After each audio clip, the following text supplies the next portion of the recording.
Hi students, today's our topic is properties of genetic material DNA versus DNA and RNA. So before going to that,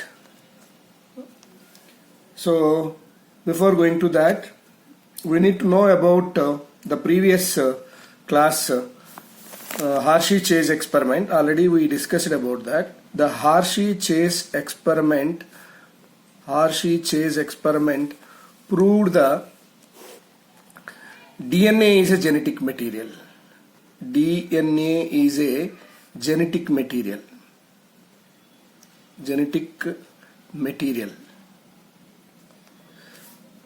So for that he has taken the bacteriophages.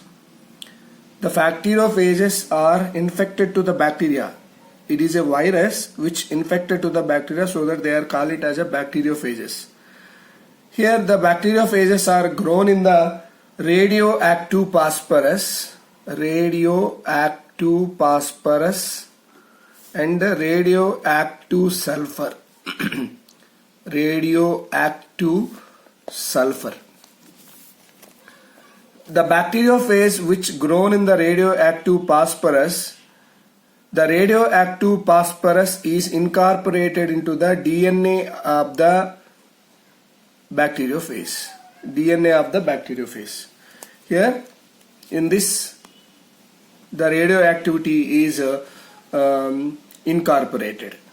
Whereas in case of in this culture, the bacteriophages which are grown in the radioactive sulfur, the radioactivity is accumulated or stored in the protein coat of the bacteriophages. Means radioactivity is present in the protein coat, because radioactive sulfur is accumulated here. Why it is accumulated only in the protein coat? Because in protein coat has a sulfur. Because of that sulfur is replaced with this radioactive sulfur. Then it showing the radioactivity. Whereas in case of this culture medium, radioactivity is seen in the DNA because DNA has a phosphorus. This radioactive phosphorus is incorporated into the DNA. Now this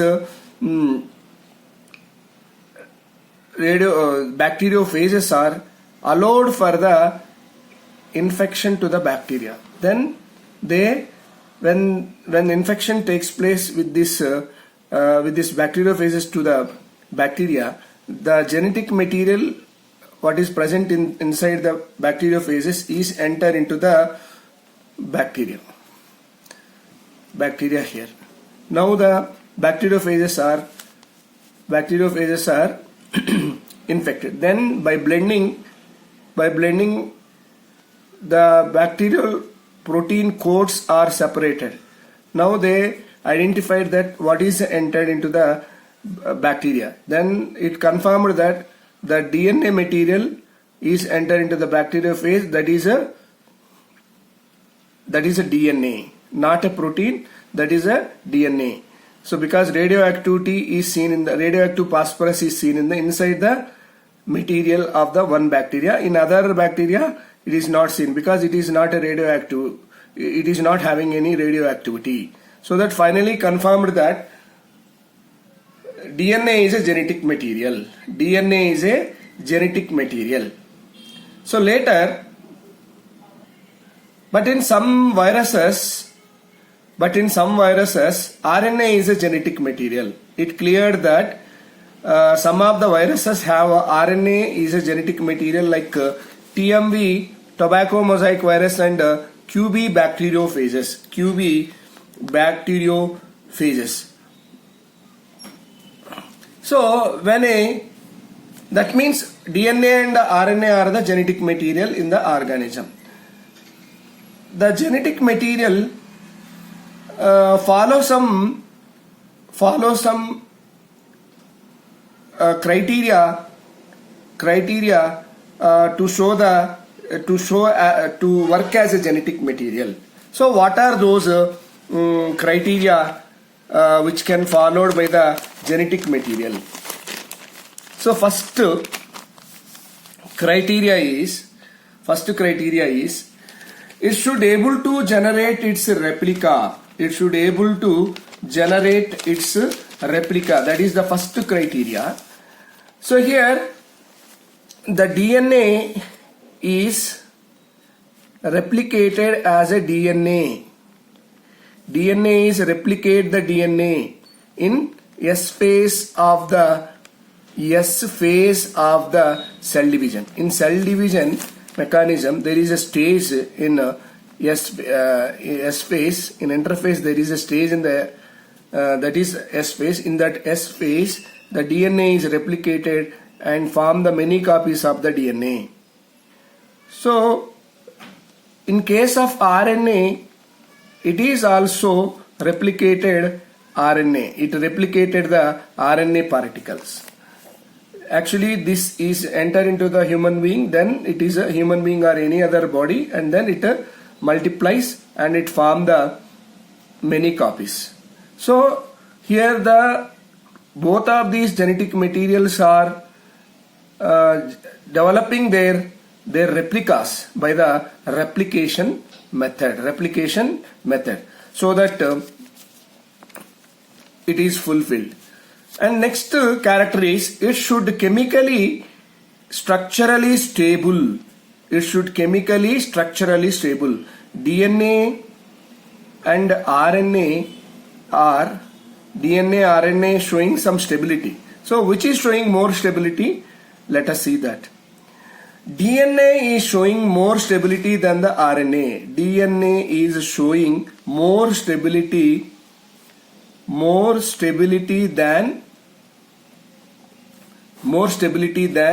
RNA, because in DNA, pentose sugar of the DNA, there is a, in second prime or second carbon, there is a H. It cannot react with any substance, so that it is showing stability, more stability. The pentose sugar has hydrogen. So that is, what is the pentose sugar in the DNA? Deoxyribose sugar. Deoxyribose sugar. So this deoxyribose sugar is showing stability because it has a second carbon has only H. This cannot reacted with any substance, so that it is not showing any other chemical, so that it is showing the stability. But in RNA, if we see pentose sugar of the RNA, that means ribose sugar. In this ribose sugar, at the second carbon OH is present. This, because of this oxygen, this is reacted with chemical, and it cannot show the stability. So that DNA is more stable than the RNA. And one more reason is there. We practically proved in Griffith transforming principle. In Griffith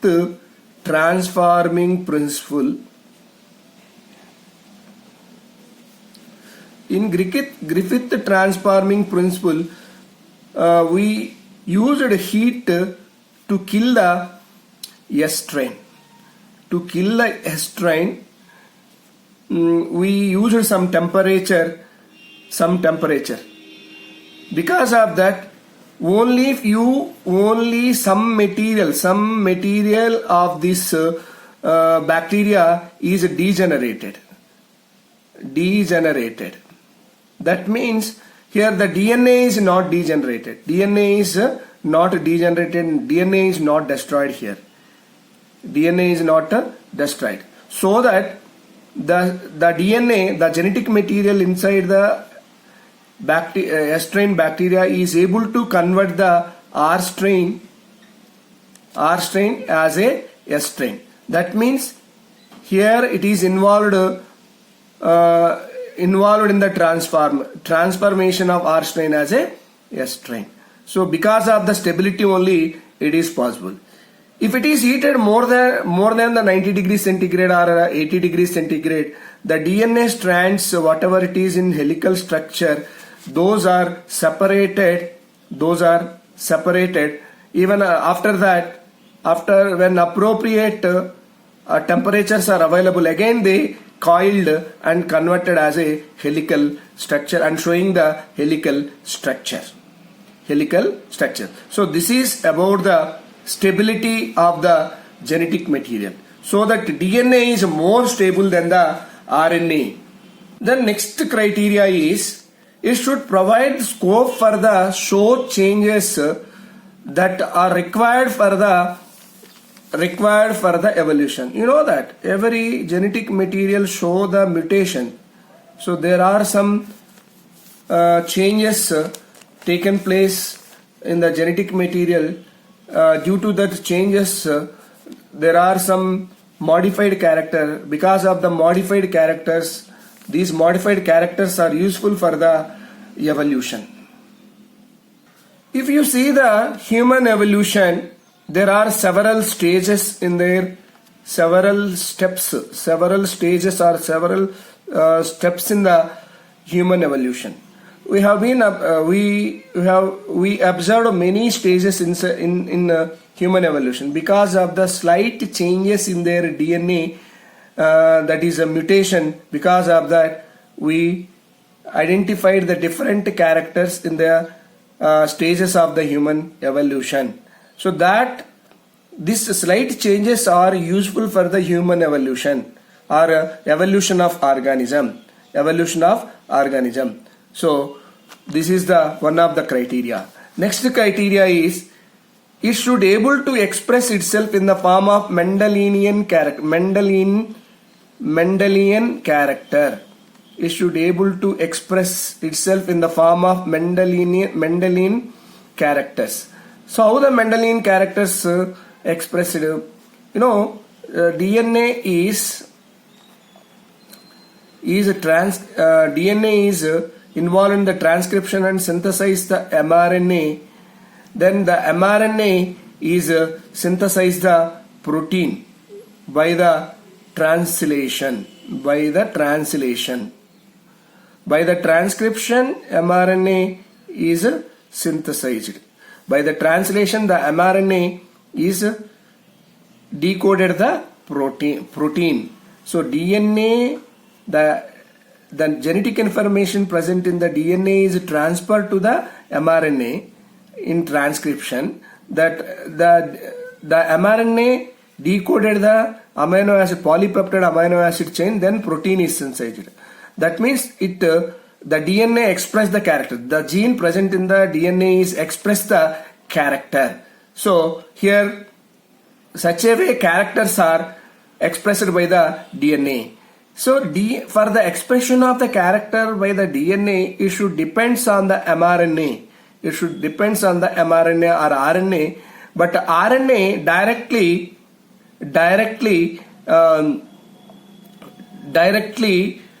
express the character of gene. So that is the difference between the RNA and DNA.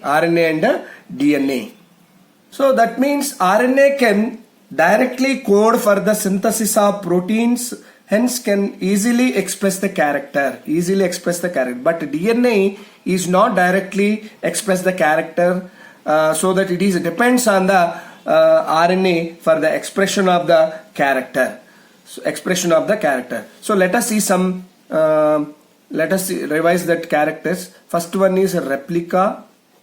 Replica is formed, and stability, more stable. DNA is a more stable genetic material than the RNA because it has a different characters. Already we discussed. Instead of uracil in the DNA, there is a thymine. This thymine is also presence of this thymine is also one of the reason for stability of the DNA. It is a very, very important. So thymine is present in the DNA, uracil is present in the RNA. So that the DNA is more stable genetic material than the RNA. Because of that, it is a better genetic material than the RNA. DNA is the better genetic material than the RNA.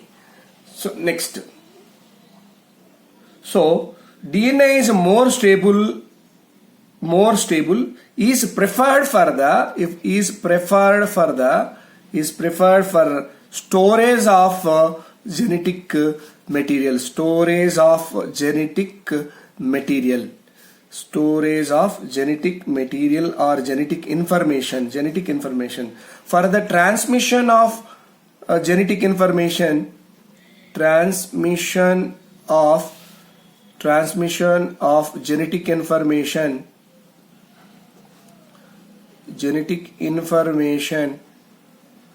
RNA is better genetic material. RNA is a better genetic material. So for the storage of the genetic material, DNA is better. For the transmission of genetic information, RNA is better.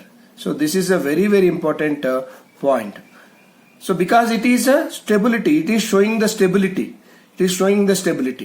But in RNA is not showing the stability. It changes. It is been showing some changes. Because of that, it is not a better storage, better genetic material for the storage of the genetic material.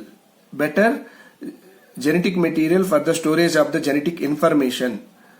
So DNA is a better genetic material for the storage of genetic information. So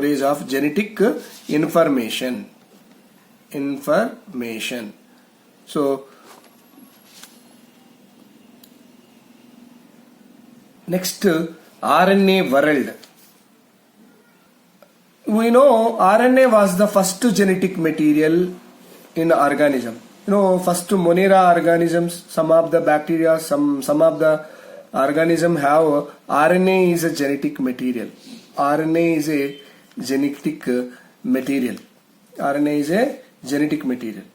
So here RNA used to act as a genetic material as well as a catalyst. It is also act as a catalyst in some mechanism. So ribosome is an enzyme present in the ribosome which involved in the protein synthesis. So as a catalyst it is involved. It is more reactive. Because of that it is not stable. It is an unstable substance, unstable genetic material.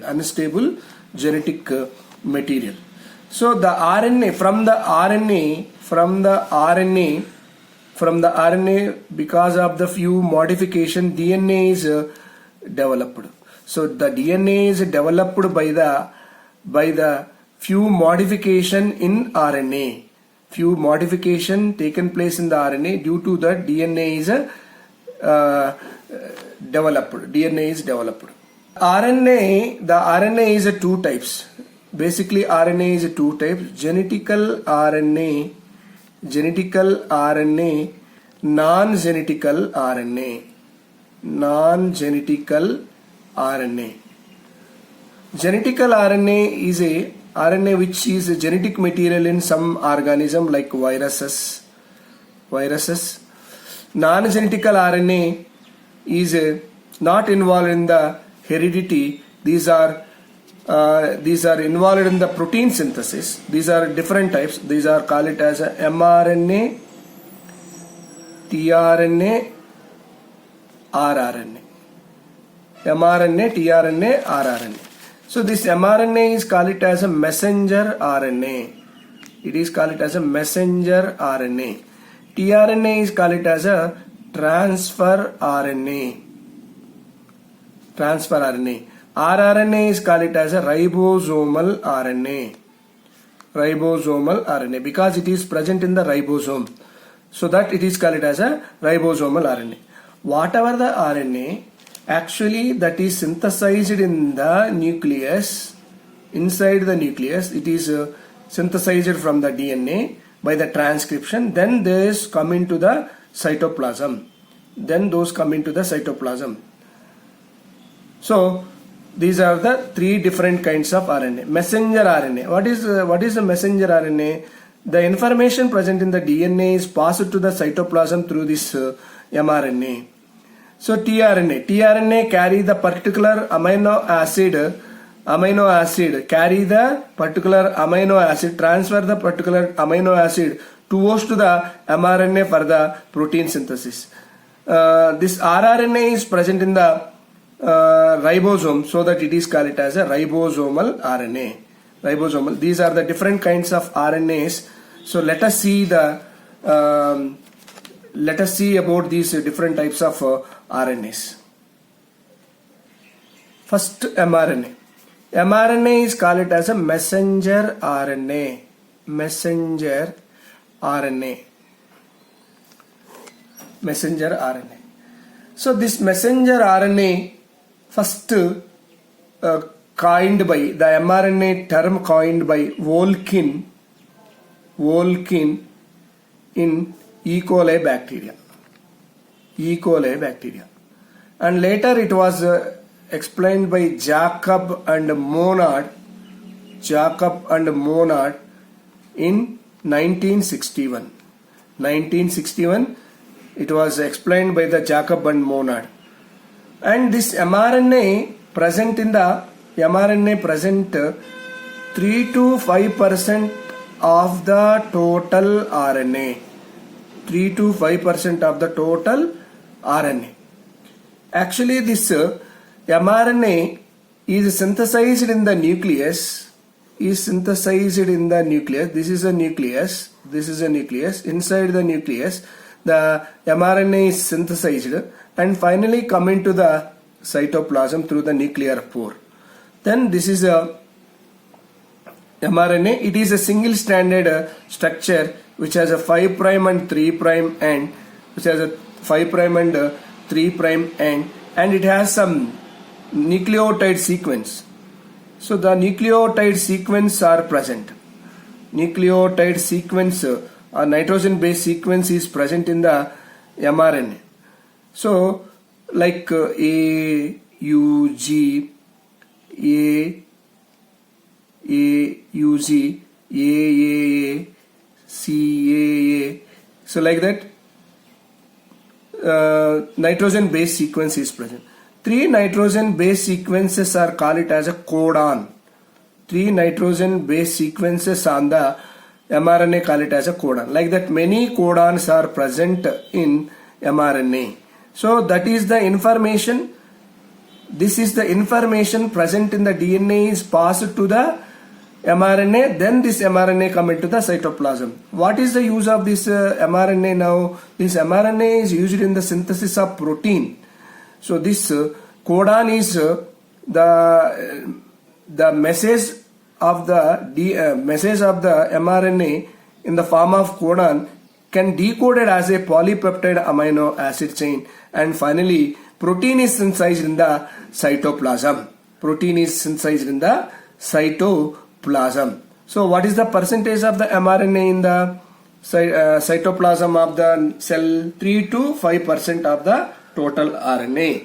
So what is present on the mRNA? The nucleotide sequence is present. That nucleotide sequence, 3 nucleotide sequence is called as a codon. It is called as a codon. So this is about the mRNA structure.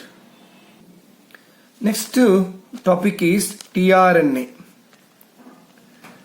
tRNA is called as a transfer RNA.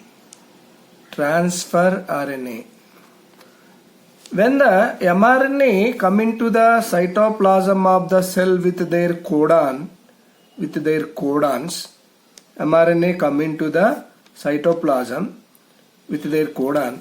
The tRNA present in the cytoplasm carry the amino acid towards to the mRNA codon. Transfer the amino acid. This is amino acid. This is a tRNA. This tRNA carry the amino acid towards to the mRNA for the protein synthesis. So that it is called it as a transfer RNA. The transfer RNA. The transfer RNA first discovered by Hoagland. First discovered by Hoagland and Paul Jammernick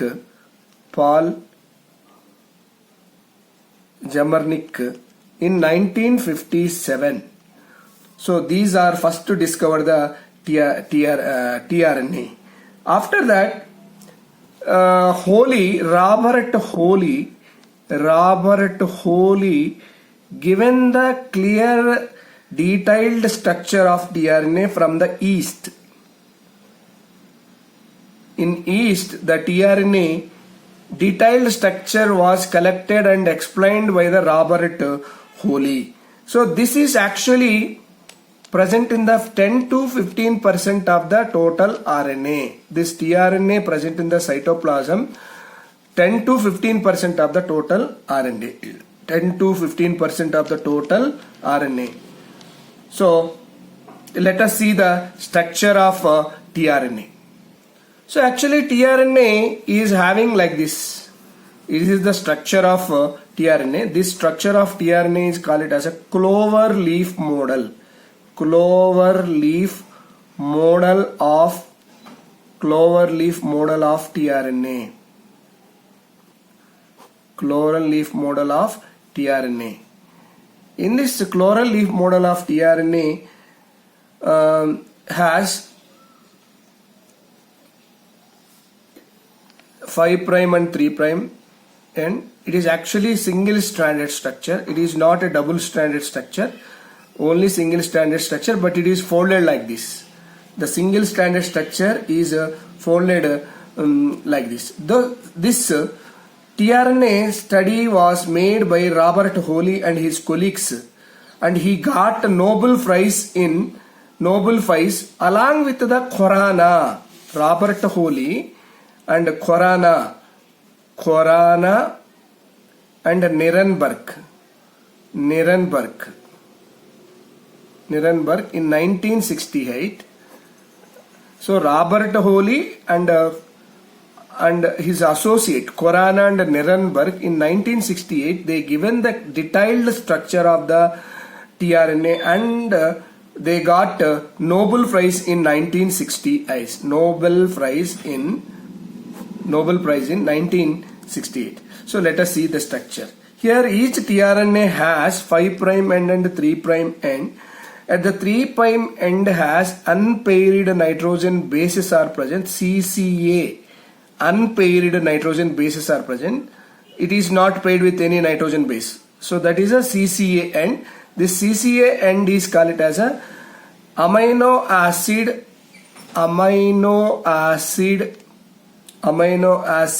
binding arm. Amino acid binding arm.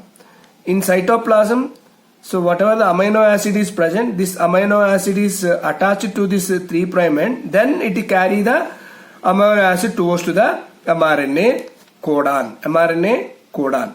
So here 3' end has a amino acid binding site. So here one more site is present, that is a pseudo-uridine arm. Pseudo-uridine arm. So this is also T-Cy-C arm. So this is called it as a variable arm. So like that, pseudo-uridine arm, variable arm. These are all paired bases they have. Paired nitrogen bases they have. Here nitrogen base pairs are bonded with hydrogen bonds. So paired nitrogen bases are present in this structure. So here this is a variable arm, and this side it is called it as an anti-codon binding site. This is a anti-codon binding site. It has some nitrogen base sequence. The nitrogen base sequence has some, is called it as an anti-codon. This anti-codon, this nitrogen base sequence is opposite to the codon present on the mRNA. opposite to the codon present on the mRNA. Suppose here in anticodon ACU is present. ACU is present. Adenine, cytosine, uracil is present. Suppose. Then what is the codon of the mRNA? Opposite to the A, what should be there? U should be there, and C, G should be there, and opposite to the U, A should be there. So that in this A should be there. So means opposite to the UGA on the anticodon ACU is present. So means it is this anticodon is opposite to the codon present on the mRNA. So this particular codon containing tRNA carry a particular amino acid towards to the mRNA codon, so that it is called as a transfer RNA. So this anticodon site carry the anticodon,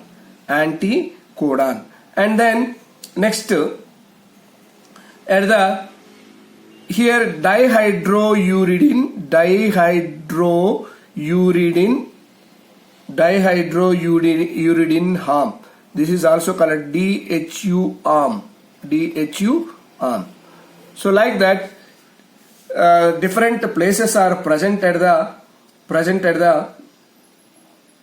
tRNA. This tRNA function, it carry the amino acid towards to the mRNA, so that it is called as a transfer RNA. It has an anticodon. CCAN, pseudouridine arm, variable arm, dihydrouridine arm, 5' end. So at the 3' end, what is the unpaired nitrogen base pair? CCA pair is present. This is unpaired with any other. It is not paired with any other nitrogen base, so that it is unpaired base pair. At the unpaired base pair, amino acid binding site will be there. It is present on the 3' end. Very, very important point. So this is about the tRNA structure. So next, coming to the rRNA. It is also called it as ribosomal RNA.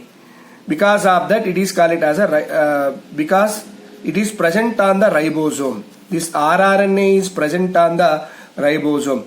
It constitutes 80% of the total RNA. 80% of the total RNA, it is present in the cytoplasm. So it is also a single stranded, coiled, folded upon itself under some reason within the ribosome. It has guanine and cytosine bases. Guanine and cytosine bases are more in this ribosomal RNA.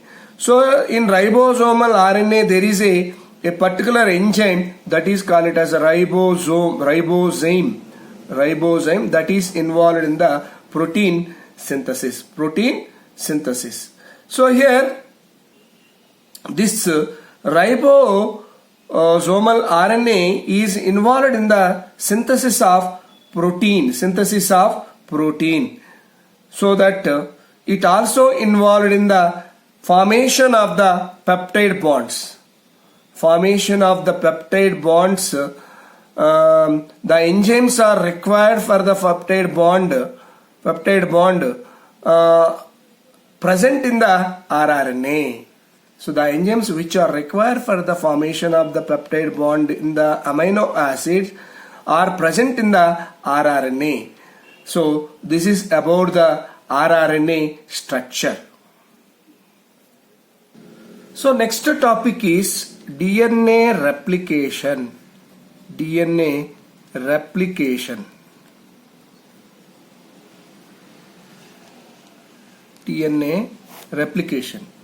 In this DNA replication, DNA replicates the DNA particle. Means DNA synthesizes DNA. It takes place in the S phase of the cell division. In an interphase there is a S phase, synthesis phase. In this interphase, in S phase of the interphase of the cell division, this DNA material is synthesized. So the replication of the DNA is called as a semi-conservative replication of DNA. Semi-conservative replication of DNA. That means, suppose it is a one DNA. Suppose it is one DNA. In this DNA, two strands are present. The two strands of this DNA form one more DNA. Now it is a DNA. Two strands. One is 5' to 3' direction. The other one is 3' to 5' direction. Like the two DNA strands are present. So before going to the replication, these two strands are separated. Now it is called as a replication fork. Y-shaped replication fork is formed like this.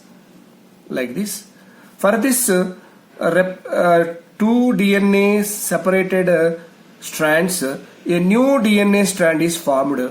New DNA strand is formed in this direction to this. In this direction, a new strand is formed. For this, in this direction, new strand is formed.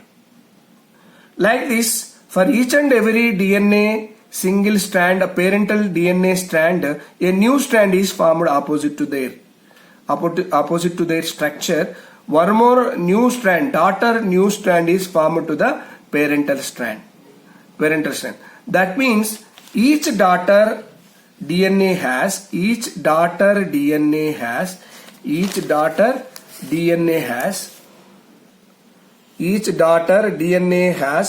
one parental strand and one daughter strand newly synthesized. Daughter strand which is newly synthesized.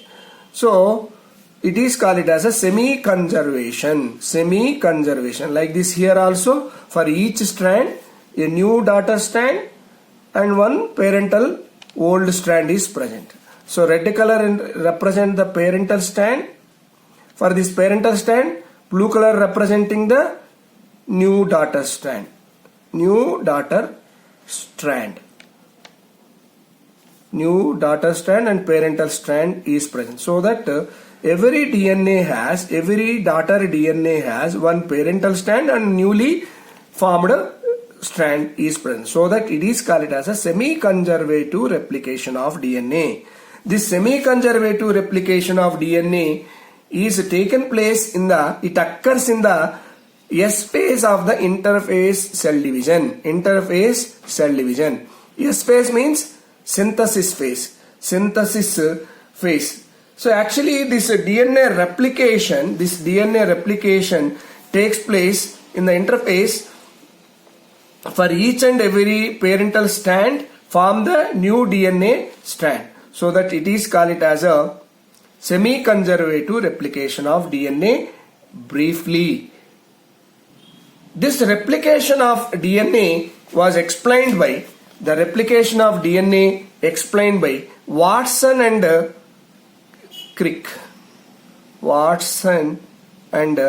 Crick. And this semi-conservative replication of DNA experimentally proved by Michelson and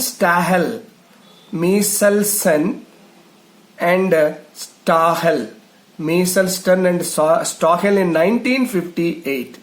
In 1958, this semi-conservative replication of DNA was explained by Michelson Stahel in 1958. And The semi-conservative replication of DNA was proved qualitatively by semi-conservative replication of DNA was qualitatively proved by